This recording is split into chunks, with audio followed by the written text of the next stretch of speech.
Everyone, ಈ ಒಂದು ವಿಡಿಯೋದಲ್ಲಿ ನಾವು ವಿಲಿಯಂ ವರ್ಡ್ಸ್ವರ್ತ್ ಅವರು ಬರೆದಿರತಕ್ಕಂತಹ ಫಿಡೆಲಿಟಿ ಅಂತಕ್ಕಂಥ ಒಂದು ಪೋಯಮ್ ಅನ್ನ ಡಿಸ್ಕಷನ್ ಮಾಡೋಣ. ಫಿಡೆಲಿಟಿ ಅಂದ್ರೆ ಮೀನಿಂಗ್ ಏನಪ್ಪಾ ಅಂದ್ರೆ ಫೇತ್ಫುಲ್ನೆಸ್ ಅಥವಾ ಲಾಯಲ್ಟಿ, ಅಂದ್ರೆ ನಾವು ಕನ್ನಡದಲ್ಲಿ ನಿಯತ್ತು ಅಂತೇಳಿ ಕರೆಯಬಹುದು. ನೋಡಿ, ಈ ಒಂದು ಪೋಯಮ್ ನಲ್ಲಿ ನಿಯತ್ತು ಅಂದ್ರೆ ನಮ್ಗೆಲ್ರಿಗೂ ಕೂಡ ಅರ್ಥ ಆಗುತ್ತೆ. ಆ ನಿಯತ್ತು ಅಂದ ತಕ್ಷಣ ನಮಗೆ ನೆನಪು ಬರ್ತಕ್ಕಂತಹ ಪ್ರಾಣಿ ಯಾವ್ದಪ್ಪ ಅಂದ್ರೆ ಒಂದು ನಾಯಿ ಅಲ್ವಾ. ಸೊ ಈ ಒಂದು ಪೋಯಮ್ ಅಲ್ಲಿ ನಮ್ಮ ವಿಲಿಯಂ ವರ್ಡ್ಸ್ವರ್ತ್ ಅವರು ಒಂದು ನಾಯಿಯ ನಿಯತ್ತಿನ ಬಗ್ಗೆ ಒಂದು ಸ್ಟೋರಿಯ ಮೂಲಕ ಪೋಯಮ್ ಅನ್ನ ಬರೆದಿದ್ದಾರೆ. ಒಂದು ರಿಯಲ್ ಇನ್ಸಿಡೆಂಟ್ ಅನ್ನ ನೋಡಿದಂತಹ ನಮ್ಮ ವಿಲಿಯಂ ವರ್ಡ್ಸ್ವರ್ತ್ ಅವರು ಅದನ್ನೇ ತೆಗೆದುಕೊಂಡು ಈ ಒಂದು ಪೋಯಮ್ ಅನ್ನ ಬರೆದಿದ್ದಾರೆ. ಬನ್ನಿ ಈ ಒಂದು ಪೋಯಮ್ ಅನ್ನ ನಾವು ಈಗ ಸ್ಟಾಂಜ ವೈಸ್ ತೆಗೆದುಕೊಂಡು ಡಿಸ್ಕಷನ್ ಮಾಡ್ತಾ ಹೋಗೋಣ. ಅದಕ್ಕಿಂತ ಮೊದಲು ಈ ಒಂದು ಪೋಯಮ್ ನಲ್ಲಿ ಬರ್ತಕ್ಕಂತಹ ಒಂದು ವಿಷಯ ಏನಿದೆ ಅನ್ನೋದನ್ನ ಸಂಕ್ಷಿಪ್ತವಾಗಿ ನೋಡೋಣ. ಮೊದಲನೇದಾಗಿ ಒಬ್ಬ ಶೆಫರ್ಡ್ ಇರ್ತಾನೆ. ಅವನು ಒಂದು ನಿರ್ಜನವಾದಂತಹ ಒಂದು ಪ್ರದೇಶಕ್ಕೆ ಭೇಟಿ ಕೊಟ್ಟಿರ್ತಾನೆ ಮತ್ತು ಅಲ್ಲಿ ಯಾವುದೋ ಒಂದು ಪ್ರಾಣಿ ಅರಸ್ತಾ ಇರೋ ಹಾಗೆ ಕೇಳಿಸುತ್ತೆ. ಸೊ ಯಾವ ಪ್ರಾಣಿ ಈ ಒಂದು ನಿರ್ಜನ ಪ್ರದೇಶದಲ್ಲಿ ಕಿರಿಸ್ತಾ ಇದೆ ಅಂತೇಳಿ ಅವನು ಬಹಳಷ್ಟು ಕೇರ್ಫುಲ್ ಆಗಿ ಆ ಕಡೆ ಈ ಕಡೆ ಸುತ್ತಲೂ ನೋಡ್ತಾನೆ. ಆಗ ದೂರದಲ್ಲಿ ಒಂದು ನಾಯಿ ಕಾಣಿಸುತ್ತೆ ಮತ್ತು ಆ ನಾಯಿ ಒಂಥರ ವಿಚಿತ್ರವಾಗಿ ನಮ್ಮ ಒಂದು ಶೆಫರ್ಡ್ಗೆ ಕಾಣಿಸುತ್ತೆ. ಹತ್ತಿರದಲ್ಲಿ ಹೋಗಿ ಆ ಒಂದು ನಾಯಿಯನ್ನು ನೋಡೋಣ ಅಂತೇಳಿ ಆ ನಾಯಿ ಕಡೆ ಹೋಗ್ತಾ ಇರ್ಬೇಕಾದ್ರೆ ಅದೇ ಒಂದು ದಾರಿಯಲ್ಲಿ ಒಂದು ಮೂಳೆ ಮಾಂಸಗಳು, ಅಂದ್ರೆ ಒಬ್ಬ ವ್ಯಕ್ತಿ ಸತ್ತು ಬಹಳ ದಿನಗಳಾಗಿರುತ್ತೆ, ಅಂತಹ ಒಂದು ಡೆಡ್ ಬಾಡಿಯಲ್ಲಿ ಬಿದ್ದಿರುತ್ತೆ. ಆಗ ನಮ್ಮ ಒಂದು ಶೆಫರ್ಡ್ಗೆ ಅರ್ಥ ಆಗುತ್ತೆ, ಈ ಒಂದು ನಾಯಿ ಈಗ ಯಾರು ಸತ್ತು ಬಿಟ್ಟಿದ್ದಾನೋ ಇವನಿಗೆ ಸಂಬಂಧಪಟ್ಟಿದ್ದಂತಾಗಿದೆ. ಸೊ ಈ ವ್ಯಕ್ತಿ ಯಾರು ಇರಬಹುದು ಅಂತೇಳಿ ಅವರು ಥಿಂಕ್ ಮಾಡ್ತಾರೆ. ಸುಮಾರು 3 ತಿಂಗಳ ಹಿಂದೆ ಒಬ್ಬ ವ್ಯಕ್ತಿ ಕಾಣೆಯಾಗಿರೋದ್ರ ಬಗ್ಗೆ ಎಲ್ಲ ಜನ ಮಾತನಾಡ್ಕೊಳ್ತಾ ಇರ್ತಾರೆ ಮತ್ತು ಅವನ ಜೊತೆ ನಾಯಿನೂ ಕೂಡ ಹೋಗಿತ್ತು, ಅದು ಬಂದಿಲ್ಲ ಮತ್ತು ಆ ವ್ಯಕ್ತಿನೂ ಕೂಡ ಮರಳಿ ಬಂದಿಲ್ಲ ಆ ಒಂದು ನಿರ್ಜನ ಪ್ರದೇಶದಿಂದ ಅಂತೇಳಿನೇ ಎಲ್ಲರೂ ಮಾತಾಡ್ಕೊಂಡಿರ್ತಾರೆ. ಹಾಗಾಗಿ ಆ ಶೆಫರ್ಡ್ಗೆ ಈ ವ್ಯಕ್ತಿ ಏನು ಮಿಸ್ ಆಗಿದ್ನಲ್ವಾ ಅದೇ ವ್ಯಕ್ತಿ ಇರಬೇಕು ಅಂತೇಳಿ ಶೆಫರ್ಡ್ ಅನ್ಕೊಳ್ತಾರೆ. ಸೊ ಅವರ ಒಂದು ಅನಿಸಿಕೆ ಏನಿರುತ್ತೋ ಅದು ತಪ್ಪಾಗಿರೋದಿಲ್ಲ. ಆದ್ರೆ ಏನಪ್ಪ ಸರ್ಪ್ರೈಸಿಂಗ್ ಇಲ್ಲಿ ಅಂದ್ರೆ ಆ ಒಂದು ನಾಯಿ ಏನಿತ್ತಲ್ವಾ ಸುಮಾರು 3 ತಿಂಗಳ ಹಿಂದೆ ತನ್ನ ಒಂದು ಯಜಮಾನ ಆ ಒಂದು ನಿರ್ಜನ ಪ್ರದೇಶದಲ್ಲಿ ಸತ್ತು ಬಿಟ್ಟಿದ್ರು ಕೂಡ ಅದು ಮರಳಿ ತನ್ನ ಒಂದು ಪ್ಲೇಸ್ಗೆ ಹೋಗಿಲ್ಲ. 3 ತಿಂಗಳಿಂದನೂ ಕೂಡ ಆ ಒಂದು ಯಜಮಾನನ ಒಂದು ಬಾಡಿಯನ್ನ, ಆ ಒಂದು ಶವವನ್ನ ಅಲ್ಲಿನೇ ಕಾಯ್ತಾ ಇತ್ತು. ಅಷ್ಟೊಂದು ನಿಯತ್ತು ಆ ಒಂದು ನಾಯಿಗಿದೆ. ಅಂದ್ರೆ ತನ್ನ ಒಂದು ಮನೆಯಲ್ಲಿ ಆ ಯಜಮಾನ ಅದನ್ನ ಎಷ್ಟೊಂದು ಪ್ರೀತಿಯಿಂದ ನೋಡ್ಕೊಳ್ತಾ ಇದ್ನೋ ಆ ಒಂದು ಪ್ರೀತಿಯನ್ನ ಆ ವ್ಯಕ್ತಿ ಸತ್ತ ಮೇಲೆ ಆ ನಾಯಿ ಅವನ ಒಂದು ಬಾಡಿಯನ್ನ ಕಾಯೋದ್ರ ಮೂಲಕ ತೋರಿಸ್ತಾ ಇದೆ. ಆ ಯಜಮಾನನನ್ನ ಅಲ್ಲಿಯೇ ಬಿಟ್ಟು ಹೋಗ್ಲಿಕ್ಕೆ ಅದು ಇಷ್ಟ ಇಲ್ಲ. ಅಂತಹ ಒಂದು ನಿರ್ಜನ ಪ್ರದೇಶದಲ್ಲೂ ಕೂಡ ನೋಡಿ, ಆ ಒಂದು ಪ್ಲೇಸ್ ಏನಿತ್ತಲ್ವಾ ಅದು ತುಂಬಾ ಒಳ್ಳೆ ಪ್ಲೇಸ್ ಕೂಡ ಆಗಿರೋದಿಲ್ಲ. ಅಲ್ಲಿ ತಿನ್ಲಿಕ್ಕೆ ಆಹಾರ ಆಗಲಿ, ಸರಿಯಾಗಿರ್ತಕ್ಕಂಥ ಒಂದು ನೀರಾಗ್ಲಿ ಅಥವಾ ಬೇರೆ ಯಾವುದೇ ಒಂದು ಒಳ್ಳೆಯ ವಾತಾವರಣ ಅಲ್ಲಿ ಇರುವುದಿಲ್ಲ. ಸೊ ಅದೆಲ್ಲವನ್ನು ಕೂಡ ತಡೆದುಕೊಂಡು ಆ ನಾಯಿ ತನ್ನ ಒಂದು ಯಜಮಾನನ ಶವವನ್ನ ಕಾಯ್ತಾ ಇತ್ತು.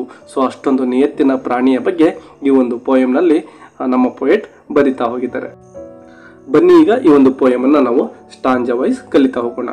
ಫಸ್ಟ್ ಸ್ಟಾಂಜ ನೋಡಿ. A barking sound the shepherd hears, a cry as of a dog or fox. Yes, barking sound ಅಂದ್ರೆ ಯಾವುದೋ ಒಂದು ಪ್ರಾಣಿ ಬೊಗಳ್ತಾ ಇರೋ ರೀತಿಲಿ ಅಥವಾ ಒದರ್ತಾ ಇರೋ ರೀತಿಲಿ ನಮ್ಮ ಶೆಫರ್ಡ್ಗೆ ಕೇಳಿಸ್ತಾ ಇದೆ. A cry as of a dog or fox. Yes, ಯಾವುದೋ ಒಂದು ನಾಯಿನೋ ಅಥವಾ ಒಂದು ನರಿನೋ ಒದರ್ತಾ ಇದೆ. ಕ್ರೈ ಅಂದ್ರೆ ಕಿರಿಸ್ತಾ ಇದೆ ಅಂತೇಳಿ ಆ ಶೆಫರ್ಡ್ ಥಿಂಕ್ ಮಾಡ್ತಾನೆ. He halts and searches with his eyes among the scattered rocks. Yes, ಅಲ್ಲೆಲ್ಲ ಕಲ್ಲು ಬಂಡೆಗಳು ಬಿದ್ದಿರ್ತವೆ ಮತ್ತು ದೊಡ್ಡ ದೊಡ್ಡ ಕಲ್ಲುಗಳು ಕೂಡ ಬಿದ್ದಿರ್ತವೆ. ಸೊ ಆ ಒಂದು ಕಲ್ಲುಗಳ ಮಧ್ಯದಲ್ಲಿ ಯಾವುದೋ ಒಂದು ಪ್ರಾಣಿಯ ಸೌಂಡ್ ಕೇಳ್ತಾ ಇದೆ ಅಲ್ಲ ಅಂತ ಹೇಳಿ ಈ ಶೆಫರ್ಡ್ ಏನ್ ಮಾಡ್ತಾನೆ, ಹಿ ಹಾರ್ಟ್ಸ್ ಅಂದ್ರೆ ಅವನೇನು ಮುಂದೆ ಸಾಕ್ತಾ ಇದ್ನೋ ಹಾಗೇನೆ ಅಲ್ಲಿನೇ ಸ್ಟಾಪ್ ಮಾಡ್ತಾನೆ. ಆ್ಯಂಡ್ ಸರ್ಚಸ್ ಅಂದ್ರೆ ಹುಡುಕ್ತಾ ಇದ್ದಾನೆ. ವಿತ್ ಈಸ್ ಐಸ್ ಎಲ್ಲ ಕಡೆ ಆ ಕಡೆ ಈ ಕಡೆ ಸುತ್ತಲೂ ಕೂಡ ಯಾವ ಧ್ವನಿ ಇರ್ಬೋದು ಅಂತೇಳಿ ಹುಡುಕಾಡ್ತಾ ಇದ್ದಾನೆ.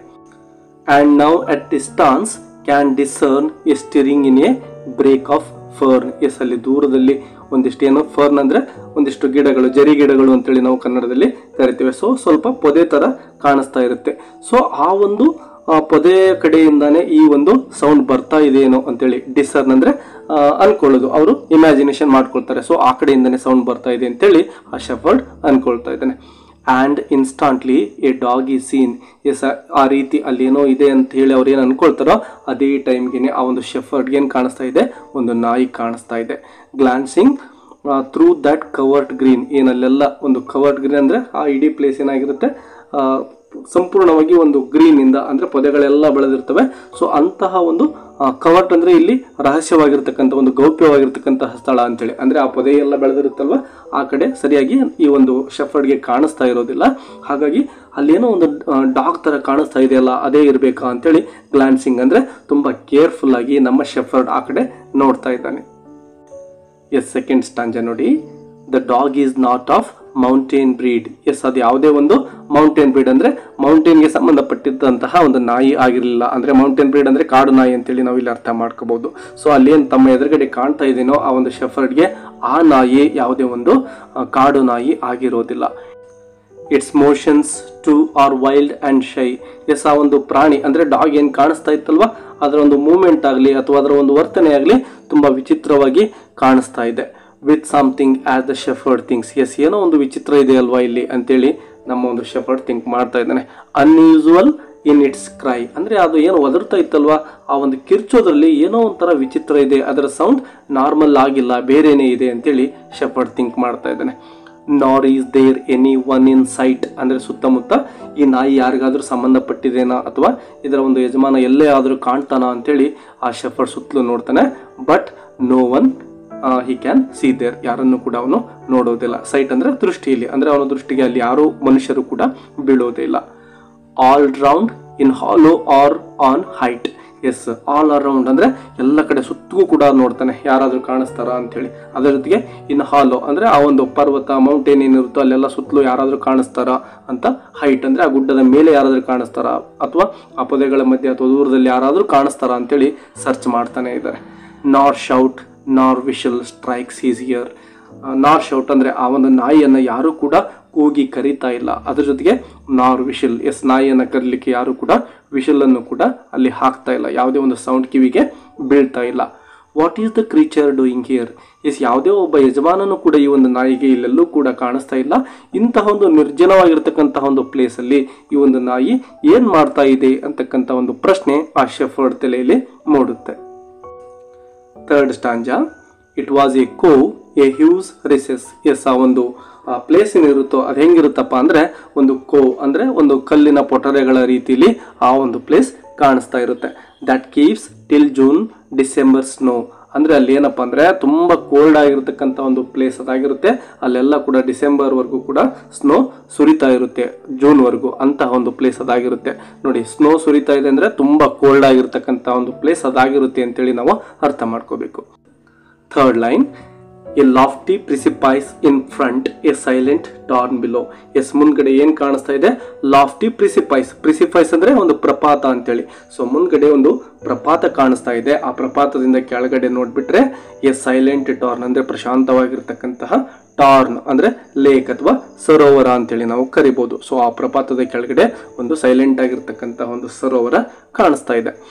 For in the bosom of Helvellyn. Helvellyn ಅಂತಕ್ಕಂಥದ್ದು ಆ ಒಂದು ಮೌಂಟೇನ್ ಪ್ಲೇಸ್ ಏನಿತ್ತಲ್ಲೋ ಸುತ್ತಮುತ್ತ ಅದೇ ಹೆಲ್ವೆಲಿನ್ ಮೌಂಟೇನ್ ಪ್ಲೇಸ್ ಆಗಿರುತ್ತೆ. ಇದು ಇಂಗ್ಲೆಂಡ್ ನಲ್ಲಿದೆ. Remote from public road or dwelling. Yes, remote ಅಂದ್ರೆ ತುಂಬಾ ದೂರದಲ್ಲಿರ್ತಕ್ಕಂತಹ ಯಾರ ಒಂದು ಕಣ್ಣಿಗೂ ಬೀಳದಂತಹ ಒಂದು ಪ್ಲೇಸ್ ಅಂದ್ರೆ ತುಂಬಾ ದೂರದಲ್ಲಿರುತ್ತೆ ಅಂತೇಳಿ. ಫ್ರಮ್ ಪಬ್ಲಿಕ್ ಅಂದ್ರೆ ಪಬ್ಲಿಕ್ ಜನರಿಂದ ತುಂಬಾ ದೂರದಲ್ಲಿದ್ದಂತಹ ಪ್ಲೇಸ್ ಅದಾಗಿರುತ್ತೋ public road or dwelling. Yes, ಅಲ್ಲಿ ಯಾರು ಕೂಡ ವಾಸ ಮಾಡ್ತಕ್ಕಂತಹ ಒಂದು ಸ್ಥಳ ಅದಾಗಿರ್ಲಿಲ್ಲ. ಡ್ವೆಲ್ಲಿಂಗ್ ಅಂದ್ರೆ ವಾಸ ಸ್ಥಳ. ಅಲ್ಲಿ ಯಾವ ವ್ಯಕ್ತಿಯು ಕೂಡ ಮನೆ ಕಟ್ಕೊಂಡು ವಾಸವನ್ನ ಮಾಡ್ತಾ ಇರಲಿಲ್ಲ.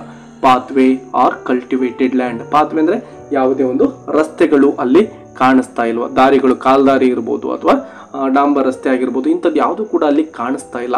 Cultivated land. ಕಲ್ಟಿವೇಟೆಡ್ ಲ್ಯಾಂಡ್ ಅಂದ್ರೆ ಇಲ್ಲಿ ಫಾರ್ಮಿಂಗ್ ಲ್ಯಾಂಡ್ ಅಥವಾ ಕೃಷಿ ಭೂಮಿ ಅಂತೇಳಿ ಅರ್ಥ ಮಾಡ್ಕೊಳ್ಳಿ. ಸೊ ಅಲ್ಲಿರ್ತಕ್ಕಂಥ ಒಂದು ಪ್ಲೇಸ್ ಅಲ್ಲಿ ಕೃಷಿ ಭೂಮಿಯು ಕೂಡ ಕಾಣಿಸ್ತಾ ಇಲ್ಲ. ಒಟ್ಟಿನಲ್ಲಿ ಹೇಳೋದಾದ್ರೆ ಅಲ್ಲಿ ಯಾವುದೇ ಒಬ್ಬ ವ್ಯಕ್ತಿಯು ಕೂಡ ಕಂಡು ಬರ್ತಾ ಇಲ್ಲ. From trace of human foot or hand. Yes, ಮನುಷ್ಯರು ಅಲ್ಲಿ ನಡೆದಾಡಿದ್ದಾರೆ ಅಥವಾ ಹೋಗಿದ್ದಾರೆ ಇಲ್ಲಿಂದ ಅನ್ಲಿಕ್ಕೆ ಯಾವುದೇ ಒಂದು ಫುಟ್ ಪ್ರಿಂಟ್ಸ್ ಆಗಲಿ ಅಥವಾ ಏನು ಕೂಡ ಕಾಣಿಸ್ತಾ ಇಲ್ಲ. ಅಂದ್ರೆ ಯಾವ ವ್ಯಕ್ತಿಯು ಸುಳಿಯದಂತಹ ಒಂದು ಪ್ಲೇಸ್ ಅದಾಗಿರುತ್ತೆ. ತುಂಬಾ ನಿರ್ಜನವಾಗಿರ್ತಕ್ಕಂತಹ ಒಂದು ಪ್ಲೇಸ್ ಅದಾಗಿರುತ್ತೆ. ಸೊ ಈ ಒಂದು ಸ್ಟಾಂಜಾದಲ್ಲಿ ಏನ ಒಂದು ಡಾಗ್ ಕಾಣಿಸುತ್ತಲ್ವಾ ಆ ಸುತ್ತಮುತ್ತಲಿನ ಪ್ಲೇಸ್ ಯಾವ ರೀತಿ ಇತ್ತು ಅಂತಕ್ಕಂಥದ್ದನ್ನ ಪೋಯೆಟ್ ಡೀಟೇಲ್ ಆಗಿ ನಮಗೆ ಹೇಳ್ತಾ ಇದ್ದಾರೆ. Fourth stanza. There sometimes does a leaping fish, ಅಂದರೆ ಅಲ್ಲಿ ಏನು ಸರೋವರ ಕೆಳಗಡೆ ಇತ್ತಲ್ವಾ ಅಲ್ಲಿಂದ ಆಗೊಮ್ಮೆ ಈಗೊಮ್ಮೆ ಕೆಲವೊಂದು ಸಾರಿ ಮಾತ್ರ ಕೆಲವೊಂದಿಷ್ಟು ಫಿಶ್ಗಳು ಲೀಪಿಂಗ್ ಅಂದರೆ ಜಂಪ್ ಮಾಡ್ತಾ ಇರ್ತವೆ. ಲೀಪ್ ಅಂದರೆ ಜಂಪ್ ಮಾಡೋದು ಅಂತೇಳಿ. Send through the tarn a lonely cheer. Yes, ಅದೊಂದು ದೃಶ್ಯ ಮಾತ್ರ, ಅಂದರೆ ಆ ಒಂದು ಲೇಕಿಂದ, ಟಾರ್ನ್ ಅಂದರೆ ಲೇಕ್ ಅಂತ ಮೊದಲಿಗೆ ನಾನು ಆಲ್ರೆಡಿ ಹೇಳಿದ್ದೇನೆ, ಆ ಲೇಕಿಂದ ಏನು ಫಿಶ್ಗಳು ಜಂಪ್ ಮಾಡ್ತಾ ಇದ್ದು ಅಲ್ವಾ ಅದು ಮಾತ್ರ ಅಲ್ಲಿ ಲೋನ್ಲಿ ಚಿಯರ್ ಅಂದರೆ ಖುಷಿ ಪಡಲಿಕ್ಕೆ ಇದ್ದಂತಹ ಒಂದೇ ಒಂದು ಅಂಶ ಅದಾಗಿತ್ತು. The crags repeat the raven's croak. Crags ಅಂದರೆ ಆ ಒಂದು ಬೆಟ್ಟ ಗುಡ್ಡಗಳು ಅಥವಾ ಕಣಿವೆ ಪ್ರದೇಶ ಏನಿರುತ್ತಲ್ವ ಅಂಚುಗಳನ್ನು ಹೊಂದಿರತಕ್ಕಂತಹ ದೊಡ್ಡ ದೊಡ್ಡ ಈ ಒಂದು ಮೌಂಟೇನ್ಗಳು ಅದೇನು ಮಾಡ್ತಾ ಇದೆ, the crags repeat the ರಾವೆನ್ಸ್ crack. ರಾವೆನ್ಸ್ ಅಂದರೆ ಕಾಗೆಗಳು.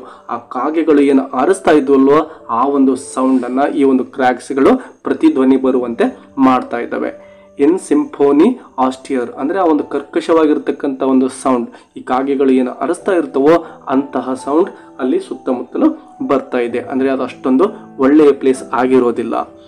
ಥೈಸರ್ the rainbow comes the cloud and mists that spread the flying shroud. ಅದೇ ಟೈಮ್ಗೆ ನಮ್ಮ ಒಂದು ಶೆಫರ್ಡ್ಗೆ ರೇನ್ಬೋ ಕಾಣಿಸ್ತಾ ಇದೆ, ಅಂದರೆ ದೂರದಲ್ಲಿ ರೇನ್ಬೋ ಕಾಣಿಸ್ತಾ ಇದೆ. ಕೆಲವೊಂದಿಷ್ಟು ಮೋಡಗಳು, ದ ಕ್ಲೌಡ್ ಅಂದರೆ ಮೋಡಗಳು ಅಲ್ಲಿ ಬರ್ತಾ ಇವೆ.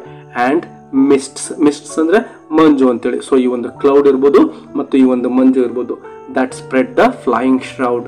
ಎಸ್, ಹಾಗೇನೆ ಹಾರ್ತಕ್ಕಂತಹ ಒಂದು ಶ್ರೌಡ್ ಅಂದರೆ ಶವದ ಮೇಲೆ ಏನು ಹೊದಿಸ್ತಾರಲ್ವ ಅಂತಹ ಹೊದಿಕೆ. ಸೊ ಈ ಒಂದು ಕ್ಲೌಡ್ ಮತ್ತು ಮಿಸ್ಟ್ ಎರಡೂ ಕೂಡ ಸೇರಿಕೊಂಡು ಒಂದು ಶ್ರೌಡ್ ತರ, ಒಂದು ಶವದ ಮೇಲಿನ ಹೊದಿಕೆ ತರ ನಮ್ಮ ಒಂದು ಶೆಫರ್ಡ್ಗೆ ಅಲ್ಲಿ ಕಾಣಿಸ್ತಾ ಇವೆ. And sunbeams and the sounding blast. Sunbeams ಅಂದರೆ ಸೂರ್ಯನ ಕಿರಣಗಳು ಅಲ್ಲಿ ಬೀಳ್ತಾ ಇವೆ. ಅದರ ಜೊತೆಗೆ ದ ಸೌಂಡಿಂಗ್ ಬ್ಲಾಸ್ಟ್ ಅಂದರೆ ಜೋರಾಗಿ ಏನು ಗಾಳಿ ಬೀಸ್ತಾ ಇರುತ್ತೋ ಅದರ ಒಂದು ಸೌಂಡ್ ಕೂಡ ಕೇಳಿಸ್ತಾ ಇರುತ್ತೆ. ತುಂಬ ನಾಯ್ಸಿಯಾಗಿ ಆ ಒಂದು ವಿಂಡ್ ಸೌಂಡ್ ಮಾಡ್ತಾ ಇರುತ್ತೆ. That if it could would hurry past ಅಂದರೆ ಅವಸರದಿಂದ ಆ ಒಂದು ಸೂರ್ಯನ ಕಿರಣಗಳಿರ್ಬೋದು ಮತ್ತು ಗಾಳಿ ಇರ್ಬೋದು ಜೋರಾಗಿ ಅವಸರದಿಂದ ಮುಂದೆ ನುಗ್ತಾ ಇವೆ. But that enormous barrier binds it fast. ಅಂದರೆ ಎನಾರ್ಮಸ್ ಬ್ಯಾರಿಯರ್ ಅಂತೇಳಿ ಯಾವುದಕ್ಕೆ ಕರಿತಾ ಇದ್ದಾರೆ ಅಂದರೆ ಆ ಒಂದು ಮೌಂಟೇನ್ ಏನಿತ್ತು ಅಥವಾ ಗುಡ್ಡ ಬೆಟ್ಟಗಳೇನಿದ್ವಲ್ವ ಅದನ್ನೇ ಎನಾರ್ಮಸ್ ಬ್ಯಾರಿಯರ್ ಅಂತೇಳಿ ನಮ್ಮ ಪೊಯಿಟ್ ಕರಿತಾ ಇದ್ದಾರೆ.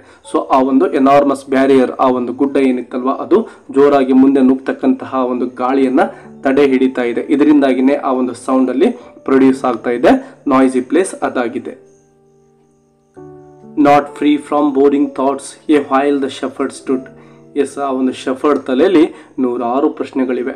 ಬೋರ್ಡಿಂಗ್ ಥಾಟ್ಸ್ ಅಂದರೆ ವಿಚಿತ್ರವಾಗಿರ್ತಕ್ಕಂಥ, ಸ್ಟ್ರೇಂಜ್ ಆಗಿರ್ತಕ್ಕಂಥ ವಿಚಾರಗಳು ಅವನ ತಲೆಯಲ್ಲಿ ಮೂಡ್ತಾ ಇವೆ. ಏನು ಸ್ಟ್ರೇಂಜ್ ಥಾಟ್ಸ್ ಅಂದರೆ ಆ ನಾಯಿ ಯಾರಿಗೆ ಸಂಬಂಧಪಟ್ಟಿದ್ದಿರ್ಬೋದು, ಅದರ ಯಜಮಾನ ಯಾರಿರ್ಬೋದು, ಈ ನಾಯಿ ಇಂತಹ ಒಂದು ತುಂಬ ನಿರ್ಜನವಾದಂತಹ ಪ್ರದೇಶ ಮತ್ತು ತುಂಬ ದುರ್ಗಮವಾದಂತಹ ಪ್ಲೇಸ್ ಇದಾಗಿದೆ, ಇಂಥಲ್ಲಿ ಈ ನಾಯಿ ಬಂದು ಏನು ಮಾಡ್ತಾ ಇದೆ, ಈ ರೀತಿಯ ಅನೇಕ ಪ್ರಶ್ನೆಗಳು, ವಿಚಾರಗಳು ಆ ಒಂದು ಶೆಫರ್ಡ್ ತಲೆಯಲ್ಲಿ ಮೂಡ್ತಾ ಇವೆ. ಅವನೇನು ಮಾಡ್ತಾನೆ, ಕೆಲವೊಂದಿಷ್ಟು ಹೊತ್ತು a while the shepherd stood ಅಲ್ಲೇ ನಿಂತ್ಕೊಂಡೆ ಇದೆಲ್ಲವನ್ನು ಕೂಡ ವಿಚಾರ ಮಾಡ್ತಾನೆ. Then makes his way toward the dog. ಹಾಗೆ ಸ್ವಲ್ಪ ಹೊತ್ತು ನಿಂತ್ಕೊಂಡು ಏನು ಮಾಡ್ತಾ ಇದ್ದಾನೆ, ಆ ಒಂದು ನಾಯಿಯ ಕಡೆ ಮೂವ್ ಆಗ್ತಾ ಇದ್ದಾನೆ, ಮುಂದಕ್ಕೆ ಹೋಗ್ತಾ ಇದ್ದಾನೆ. Over racks and stones. Racks and stones ಅಂದರೆ ಅಲ್ಲಿ ಏನು ಕಲ್ಲುಗಳು ಬಿದ್ದಿರ್ತವೋ ಅದೇನು ದುರ್ಗಮ ಪ್ರದೇಶ ಆಗಿತ್ತು, ಪರ್ವತ ಪ್ರದೇಶ ಆಗಿತ್ತು, ಹಾಗಾಗಿ ಅಲ್ಲಿ ಅನೇಕ ಒಂದು ಕಲ್ಲು ಬಂಡೆಗಳಿದ್ವು. ಅವೆಲ್ಲವನ್ನ ಕ್ರಾಸ್ ಮಾಡಿಕೊಂಡು ಆ ನಾಯಿ ಕಡೆ ಹಾಗೇನೆ ಹೋಗ್ತಾ ಇದ್ದಾನೆ. ಆ್ಯಸ್ ಕ್ವಿಕ್ಲಿ ಆ್ಯಸ್ ಹಿ ಮೇ ಅಂದರೆ ತನ್ನಿಂದ ಎಷ್ಟು ಸ್ಪೀಡಾಗಿ ಹೋಗಲಿಕ್ಕೆ ಸಾಧ್ಯನೋ ಅಷ್ಟು ಸ್ಪೀಡಾಗಿ ನಾಯಿ ಕಡೆ ಹೋಗ್ತಾ ಇದ್ದಾನೆ. Nor far had gone before he found a human skeleton on the ground. Yes, ಈ ರೀತಿ ಆ ನಾಯಿ ಕಡೆ ಸಾಗಬೇಕಾದ್ರೆ ತುಂಬ ದೂರ ಏನು ಹೋಗಿರೋದಿಲ್ಲ. ಅವನು ಸ್ವಲ್ಪ ದೂರ ಹೋದ ತಕ್ಷಣನೇ ಅವನ ಕಣ್ಣಿಗೆ ಏನು ಬೀಳ್ತಾ ಇದೆ, ಎ ಹ್ಯೂಮನ್ ಸ್ಕೆಲೆಟಾನ್, ಒಬ್ಬ ಮನುಷ್ಯನ ಸ್ಕೆಲೆಟಾನ್ ಆ ಒಂದು ಭೂಮಿಯ ಮೇಲೆ ಬಿದ್ದಿರೋದನ್ನು ಈ ಒಂದು ಶೆಫರ್ಡ್ ಕಾಣ್ತಾನೆ. The appalled discoverer with a sigh looks round to learn the history. Yes, ನೋಡಿ, ದ ಆ್ಯಪಲ್ಡ್ ಅಂದರೆ ತುಂಬ ಭಯಭೀತ ಆಗಿರ್ತಕ್ಕಂತಹ ಅಥವಾ ಹಾರಿಫೈಡ್, ತುಂಬ ಶಾಕ್ ಆಗಿರ್ತಕ್ಕಂತಹ ನಮ್ಮ ಒಂದು ಶೆಫರ್ಡ್ ಏನು ಮಾಡ್ತಾನೆ, ಡಿಸ್ಕವರರ್ ಅಂದರೆ ಇಲ್ಲಿ ಅವನು ಏನಾಗಿರ್ಬೋದು, ಈ ನಾಯಿ ಯಾಕೆ ಇಲ್ಲಿ ಬಂತು ಮತ್ತು ಈ ಒಂದು ಸ್ಕೆಲೆಟನ್ ಯಾರ್ದಿರ್ಬೋದು ಅಂತೇಳಿ ವಿಚಾರ ಮಾಡ್ತಾ ಇದ್ದಾನಲ್ವ. ಹಾಗಾಗಿನೇ ಆ ಒಂದು ಶೆಫರ್ಡನ್ನು ನಮ್ಮ ಪೊಯೆಟ್ ಡಿಸ್ಕವರರ್ ಅಂತೇಳಿ ಕರಿತಾ ಇದ್ದಾನೆ. With a sigh looks round ಅಂದರೆ ನಿಟ್ಟುಸಿರು ಬಿಡ್ತಾ, ಅಂದರೆ ಅವನಿಗೆ ಒಂದು ಕ್ಷಣ ಭಯ ಆಗಿಬಿಡುತ್ತೆ ಆ ಒಂದು ಸ್ಕೆಲೆಟಾನನ್ನು ನೋಡಿದಾಗ. ಹಾಗೆ ನಿಟ್ಟುಸಿರು ಬಿಡ್ತಾ ಸುತ್ತಲೂ ಕೂಡ ಆ ಒಂದು ಸ್ಕೆಲೆಟಾನನ್ನು ಗಮನಿಸ್ತಾನೆ. To learn the history. So ಈ ವ್ಯಕ್ತಿಗೆ ಏನಾಗಿರ್ಬೋದು, ಇವನು ಯಾರಿರ್ಬೋದು ಅಂಥೇಳಿ ಆ ಒಂದು ವ್ಯಕ್ತಿಯ ಬಗ್ಗೆ ತಿಳ್ಕೊಳ್ತಕ್ಕಂಥ ಒಂದು ಪ್ರಯತ್ನವನ್ನು ಶೆಫರ್ಡಲ್ಲಿ ಮಾಡ್ತಾ ನಿಂತ್ಕೊಳ್ತಾನೆ. From those abrupt and perilous rocks the man had fallen. Yes, ಅಲ್ಲೇನು ಆ ಒಂದು ಕಲ್ಲು ಬಂಡೆಗಳಿರ್ತವೋ ಆ ಕಲ್ಲು ಬಂಡೆಗಳನ್ನೆಲ್ಲ ಅವರು ಅಬ್ಸರ್ವ್ ಮಾಡ್ತಾ ಇರ್ತಾರೆ. ಅವ್ರಿಗೆ ಅರ್ಥ ಆಗುತ್ತೆ ಆ ಶೆಫರ್ಡ್ ಏನು ಇಲ್ಲಿ ಆಗಿದೆ ಅಂತಕ್ಕಂಥದ್ದು ಅರ್ಥ ಆಗ್ತಾ ಇದೆ. ಈ ವ್ಯಕ್ತಿ ಏನು ಮಾಡಿಬಿಟ್ಟಿದ್ದಾನೆ, ಆ ಒಂದು ಪೆರಿಲಿಯಸ್ ರಾಕ್ಸ್, ಪೆರಿಲಿಯಸ್ ಅಂದರೆ ತುಂಬ ಡೇಂಜರ್ ಆಗಿರ್ತಕ್ಕಂತಹ, ತುಂಬ ರಿಸ್ಕಿ ಆಗಿರ್ತಕ್ಕಂತಹ ಈ ಒಂದು ಕಲ್ಲು ಬಂಡೆಗಳನ್ನು ಮೇ ಬಿ ಅವನು ಹತ್ತಿರ್ಬೋದು, ಅಲ್ಲಿಂದ ಕಾಲ್ ಜಾರಿ ಕೆಳಗಡೆ ಬಿದ್ದಿರ್ಬೋದು. ದ ಮ್ಯಾನ್ ಹ್ಯಾಡ್ ಫಾಲನ್, ಆ ಒಂದು ಕಲ್ಲು ಬಂಡೆಗಳ ಮೇಲಿಂದ ಕೆಳಗಡೆ ಬಿದ್ದು ಸತ್ತು ಹೋಗಿರಬೇಕು. At length upon the shepherd's mind it breaks, yes, ಅವನ ಒಂದು ತಲೆಯಲ್ಲಿ ಮೂಡ್ತಾ ಇದೆ. ಮೇ ಬಿ ಇವನು ಡೆಫಿನೆಟ್ಲಿ ಆ ಒಂದು ಕಲ್ಲು ಬಂಡೆಗಳನ್ನು, ಫೆರಿಲಿಯಸ್ ರಾಕ್ಸ್ ಅಂದರೆ ಅಪಾಯಕಾರಿ ಕಲ್ಲು ಬಂಡೆಗಳನ್ನು ಹತ್ತಿ ಅಲ್ಲಿಂದ ಕೆಳಗಡೆ ಜಾರಿ ಬಿದ್ದಿದ್ದಾನೆ, ಹಾಗಾಗಿನೇ ಇವನು ಸತ್ತಿದ್ದಾನೆ. And all is clear, yes, ಹೀಗೇನೆ ಆಗಿರೋದು ಅಂತೇಳಿ ಅಲ್ಲಿ ನಡೆದಿದ್ದಂತಹ ಒಂದು ಘಟನೆಯನ್ನು ನಮ್ಮ ಶೆಫರ್ಡ್ ಇಮ್ಯಾಜಿನೇಷನ್ ಮಾಡ್ಕೊಳ್ತಾ ಇದ್ದಾನೆ. ಹಿ ಇನ್ಸ್ಟಾಂಟ್ಲಿ ರಿಕಾಲ್ಡ್ ದ ನೇಮ್, ಎಸ್, ಈ ವ್ಯಕ್ತಿ ಯಾರಿರ್ಬೋದು ಅಂಥೇಳಿ ನಮ್ಮ ಒಂದು ಶೆಫರ್ಡ್ ಥಿಂಕ್ ಮಾಡ್ತಾನೆ. ಅವನಿಗೆ ಇದ್ಕಿದ್ದ ಹಾಗೇನೆ ಒಂದು ಪಾಸ್ಟ್ ನೆನಪು ಬರ್ತಾ ಇದೆ. ಅಂದರೆ ಇಲ್ಲಿ ಕೆಳಗಡೆ ಸತ್ತು ಬಿದ್ದಂತಹ ವ್ಯಕ್ತಿ ಯಾರು ಇರ್ಬೋದು ಅಂತಕ್ಕಂಥದ್ದನ್ನು ಗೆಸ್ ಮಾಡಲಿಕ್ಕೆ ಅವನ ಕಡೆಯಿಂದ ಸಾಧ್ಯ ಆಗ್ತಾ ಇದೆ. And who he was, yes, ಇವನು ಯಾರು ಅಂತಕ್ಕಂಥದ್ದು ಅವರಿಗೆ ಗೊತ್ತಾಗ್ತಾ ಇದೆ. ಆ್ಯಂಡ್ ವೆನ್ಸ್ ಹಿ ಕೇಮ್, ಯಾವಾಗ ಈ ವ್ಯಕ್ತಿ ಇಲ್ಲಿಗೆ ಬಂದಿದ್ದ ಅಂತಕ್ಕಂಥ ಒಂದು ಪ್ರಶ್ನೆಗೆ ಉತ್ತರ ಕೂಡ ಸಿಗ್ತಾ ಇದೆ. Remembered to the very day on which the traveller passed this way, yes, ಒಬ್ಬ ಟ್ರಾವೆಲರ್ ಯಾರು, ಇವನು ಯಾವಾಗ ಬಂದ ಮತ್ತು ಯಾಕೆ ಬಂದ, ಈ ಎಲ್ಲ ವಿಷಯಗಳು ಕೂಡ ನಮ್ಮ ಒಂದು ಶೆಫರ್ಡ್ಗೆ ನೆನಪು ಬರ್ತವೆ. ಸೊ ಈ ಒಂದು ಸತ್ತು ಬಿದ್ದಂತಹ ವ್ಯಕ್ತಿಯ ಬಗ್ಗೆ ಒಂದು ಶೆಫರ್ಡ್ಗೆ ಮಾಹಿತಿ ಸಿಗ್ತಾ ಇದೆ. But hear a wonder for those sake this lamentable tale I tell, yes, ನೋಡಿ, ಎಲ್ಲರೂ ಕೂಡ ಸರಿಯಾಗಿ ಕೇಳಿಸ್ಕೊಳ್ಳಿ. ಹಿಯರ್ ಎ ವಂಡರ್ ಅಂದರೆ ಒಂದು ಅದ್ಭುತವಾದ ಕಥೆಯನ್ನು ನಾನು ನಿಮಗೆ ಹೇಳ್ತಾ ಇದ್ದೇನೆ, ಎಲ್ಲರೂ ಕೂಡ ಕೇಳಿಸ್ಕೊಳ್ಳಿ ಅಂತೇಳಿ ಪೋಯೆಟ್ ಹೇಳ್ತಾ ಇದ್ದಾರೆ. ಫಾರ್ ಹೂಸ್ ಸೇಕ್ ದಿಸ್ ಲ್ಯಾಮೆಂಟೇಬಲ್, ಲ್ಯಾಮೆಂಟೇಬಲ್ ಅಂದರೆ ತುಂಬ ನೋವಿನ ದುಃಖದಾಯಕವಾದಂತಹ ಒಂದು ಟೇಲ್ ಅಂದರೆ ಕಥೆಯನ್ನು ನಾನು ನಿಮಗೆ ಹೇಳ್ತಾ ಇದ್ದೇನೆ. ಇದು ತುಂಬ ವಂಡರ್ಫುಲ್ ಆಗಿದೆ, ಸೊ ಎಲ್ಲರೂ ಕೂಡ ಸರಿಯಾಗಿ ಕೇಳಿಸ್ಕೊಳ್ಳಿ ಅಂತೇಳಿ ಪೋಯೆಟ್ ಹೇಳ್ತಾ ಇದ್ದಾರೆ. A lasting monument of words this wonder merits well, yes, ನಾನು ನಿಮಗೆ ಹೇಳ್ತಾ ಇರ್ತಕ್ಕಂಥ ಈ ಒಂದು ಸ್ಟೋರಿ ಏನಿದೆ ಇದು ಎವರ್ ಲಾಸ್ಟಿಂಗ್ ಮಾನ್ಯುಮೆಂಟ್, ಅಂದರೆ ಇದಕ್ಕೆ ಅಂತ್ಯ ಅಂತಕ್ಕಂಥದ್ದೇ ಇಲ್ಲ, ಅಷ್ಟೊಂದು ಅದ್ಭುತವಾಗಿರ್ತಕ್ಕಂಥ ಒಂದು ಪದಗಳನ್ನು ನಾನು ನಿಮ್ಮ ಮುಂದೆ ಹೇಳ್ತಾ ಇದ್ದೇನೆ. ಸೊ ಈ ಒಂದು ಪದಗಳೇ ಇಲ್ಲಿ ಸ್ಮಾರಕಗಳು ಅಂತೇಳಿ ನಮ್ಮ ಪೋಯೆಟ್ ಹೇಳ್ತಾ ಇದ್ದಾರೆ.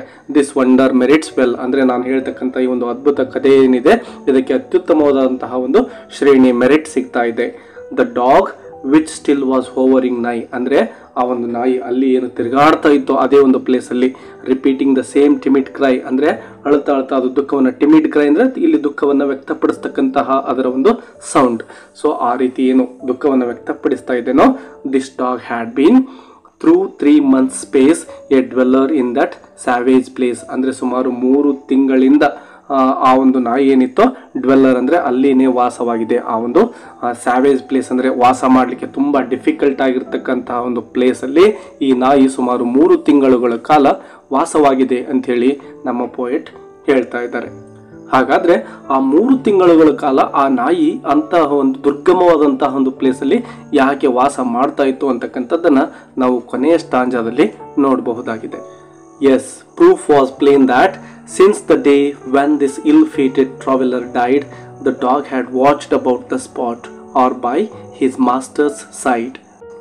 Yes, ನೋಡಿ, ಆ ಒಬ್ಬ ವ್ಯಕ್ತಿ ಅಂದರೆ ಆ ಒಂದು ಇಲ್ ಫೇಟೆಡ್ ಟ್ರಾವೆಲರ್ ಅಂದರೆ ಹಣೆ ಬರಹವೇ ಸರಿ ಇರದೇ ಇರ್ತಕ್ಕಂಥ ಒಂದು ಟ್ರಾವೆಲರ್ ಅಲ್ಲಿ ಏನು ವಿಸಿಟ್ ಮಾಡಿದ್ನೋ ಅವನು ಅಲ್ಲಿ ಆಕಸ್ಮಿಕವಾಗಿ ಸತ್ಬಿಟ್ಟಿದ್ದಾನೆ. ಸೊ ಅವನು ಯಾವಾಗ ಸತ್ನೋ ಆ ದಿನದಿಂದನೂ ಕೂಡ ಸಿನ್ಸ್ ದಟ್ ಡೇ ಈ ಒಂದು ನಾಯಿ ಏನು ಮಾಡ್ತಾ ಇದೆ, the dog had watched about the spot, ಆ ಒಂದು ಸ್ಥಳವನ್ನು ಕಾಯ್ತಾ ಇದೆ. ತನ್ನ ಒಂದು ಒಡೆಯನ ಶರೀರ ಅಲ್ಲಿ ಏನು ಬಿದ್ದಿತ್ತೋ, ಸತ್ ಬಿದ್ದಿದ್ನಲ್ವ, ಅವನನ್ನು ಅದು ನೋಡ್ಕೊಳ್ತಾ ಇದೆ. Or by his master side, yes, ಆ ಒಂದು ಶವದ ಬಳಿಯೇ ಅದು ನಿಂತ್ಕೊಂಡ್ಬಿಟ್ಟು ಆ ಇಡೀ ಪ್ಲೇಸನ್ನು ಅದು ನೋಡ್ಕೊಳ್ತಾ ಇದೆ, ಕಾಯ್ತಾ ಇದೆ, ಮತ್ತು ಆ ಒಂದು ಪ್ಲೇಸನ್ನು ಬಿಟ್ಟು ಅದು ಎಲ್ಲಿಯೂ ಕೂಡ ಹೋಗೇ ಇಲ್ಲ. How nourished here through such long time he knows who gave that love Sublime and gave that strength of feeling great above all human estimate. ನೋಡಿ, ಆ ಒಂದು ನಾಯಿ ತನ್ನ ಯಜಮಾನ ಎಷ್ಟೊಂದು ಪ್ರೀತಿಯಿಂದ ತನ್ನನ್ನು ನೋಡ್ಕೊಂಡಿದ್ದ ಅಂತಕ್ಕಂಥದ್ದನ್ನು ನೆನಪಿಟ್ಕೊಂಡಿದೆ. ಹಾಗಾಗಿನೇ ಅದು ಆ ಸತ್ತು ಬಿದ್ದಂತಹ ತನ್ನ ಒಂದು ಒಡೆಯನ ಶರೀರವನ್ನು ಕಾಯ್ತಾ ಇದೆ, ಆ ಒಂದು ಪ್ಲೇಸನ್ನು ಬಿಟ್ಟು ಅಲ್ಲಿ ಹೋಗ್ತಾ ಇಲ್ಲ. Who gave that love Sublime ಅಂದರೆ ಆ ನಾಯಿ ಎಷ್ಟೊಂದು ಪ್ರೀತಿಯನ್ನು ಈ ಯಜಮಾನ ನನಗೆ ತೋರಿಸಿದ್ದಾನೆ, ಸೊ ನಾನು ಕೂಡ ಈ ಒಬ್ಬ ವ್ಯಕ್ತಿಗೆ ಲಾಯಲ್ ಆಗಿರಬೇಕು ಅಂಥೇಳಿ ಅಂದ್ಕೊಳ್ತಾ ಇದೆ. And gave that strength of feeling, yes, ಈ ರೀತಿಯ ಒಂದು ಫೀಲಿಂಗ್ ಏನಿತ್ತಲ್ವ ಅದೇ ಆ ನಾಯಿಗೆ ಶಕ್ತಿಯನ್ನು ಕೊಟ್ಟಿತ್ತು. ಅದರ ಜೊತೆಗೆ great above all human estimate ಅಂತೇಳಿ ನಮ್ಮ ಪೋಯೆಟ್ ಹೇಳ್ತಾ ಇದ್ದಾರೆ. ಅಂದರೆ ಮನುಷ್ಯನ ಗುಣಗಳೇನಿರ್ತಾವಲ್ವ, ಈ ಮನುಷ್ಯನ ಗುಣಗಳಿಗಿಂತ ಆ ನಾಯಿಯ ಗುಣ ಎಷ್ಟೋ ಮೇಲಿದೆ. ಯಾಕೆಂದರೆ ನಮ್ಮ ಜೊತೆಲೇನೆ ಇದ್ದು ನಮ್ಮಿಂದ ಲಾಭ ಪಡ್ಕೊಂಡಂತಹ ಎಷ್ಟೋ ಜನರು ಕೊನೆಗೆ ನಮಗೇನೆ ಮೋಸ ಮಾಡ್ತಾರೆ, ತಮ್ಮ ಒಂದು ಸ್ವಾರ್ಥಕ್ಕಾಗಿ ನಮ್ಮನ್ನು ಬಳಸ್ಕೊಳ್ತಾರೆ, ನಮ್ಮ ಒಂದು ಕಷ್ಟ ಕಾಲದಲ್ಲಿ ನಮ್ಮ ಜೊತೆ ನಿಂತ್ಕೊಳ್ಳೋದಿಲ್ಲ. ಆದರೆ ಈ ಒಂದು ನಾಯಿ ತನ್ನ ಒಂದು ಯಜಮಾನನ ಒಂದು ಋಣವನ್ನು ನೆನಪಿಟ್ಕೊಂಡಿದೆ. ಅವನು ಸತ್ತ ನಂತರವೂ ಕೂಡ ಸುಮಾರು 3 ತಿಂಗಳುಗಳ ಕಾಲ ಆ ಒಂದು ನಿರ್ಜನ ಪ್ರದೇಶದಲ್ಲಿ ಮತ್ತು ತುಂಬ ದುರ್ಗಮವಾದಂತಹ ಒಂದು ಪ್ಲೇಸಲ್ಲಿ ಅದಕ್ಕೆ ತಿನ್ನಲಿಕ್ಕೆ ಸರಿಯಾದಂತಹ ಒಂದು ಆಹಾರವೂ ಇರಲಿಲ್ಲ, ಮತ್ತು ಅದಕ್ಕೆ ವಾಸ ಮಾಡಲಿಕ್ಕೆ ಒಂದು ಒಳ್ಳೆಯ ಪ್ಲೇಸ್ ಕೂಡ ಅದಾಗಿರಲಿಲ್ಲ. ಅಂತಹ ಒಂದು ಡಿಫಿಕಲ್ಟ್ ಪರಿಸ್ಥಿತಿಯಲ್ಲೂ ಕೂಡ ಈ ಒಂದು ನಾಯಿ ತನ್ನ ಒಂದು ಸತ್ತು ಬಿದ್ದಂತಹ ತನ್ನ ಒಡೆಯನ ಶರೀರವನ್ನ, ದೇಹವನ್ನ ಕಾಯ್ತಕ್ಕಂತಹ ಒಂದು ಕೆಲಸವನ್ನ ಆ ನಾಯಿಯಲ್ಲಿ ಮಾಡ್ತಾ ಇತ್ತು. ಈ ವಿಡಿಯೋದಿಂದ ನಿಮಗೆ ಈ ಒಂದು ಪೋಯಮನ್ನು ಅರ್ಥ ಮಾಡ್ಕೊಳ್ಳಿಕ್ಕೆ ಹೆಲ್ಪ್ ಆಗಿದ್ರೆ ಒಂದು ಲೈಕ್ ಕೊಡೋದನ್ನು ಮರಿಬೇಡಿ. ಅದ್ರ ಜೊತೆಗೆ ಹೆಚ್ಚಿನ ಒಂದು ಲಿಟ್ರೇಚರ್ಗೆ ಸಂಬಂಧಪಟ್ಟಂಥ ಅನೇಕ ಪೋಯಮ್ಗಳ ಮತ್ತು ಲೆಸನ್ಸ್ಗಳ ಮತ್ತು ಸ್ಟೋರಿಗಳ ಒಂದು ಎಕ್ಸ್ಪ್ಲನೇಷನನ್ನು ನೀವು ಕನ್ನಡದಲ್ಲೇ ಕಲಿಬೇಕು ಅಂದರೆ ಈ ಚಾನಲನ್ನು ಸಬ್ಸ್ಕ್ರೈಬ್ ಮಾಡ್ಕೊಳ್ಳೋದನ್ನು ಮರಿಬೇಡಿ. ಮತ್ತೊಂದು ವಿಡಿಯೋದೊಂದಿಗೆ ಆದಷ್ಟು ಬೇಗ ಸಿಗೋಣ. ಅಲ್ಲಿವರೆಗೂ take care and keep learning. Bye bye.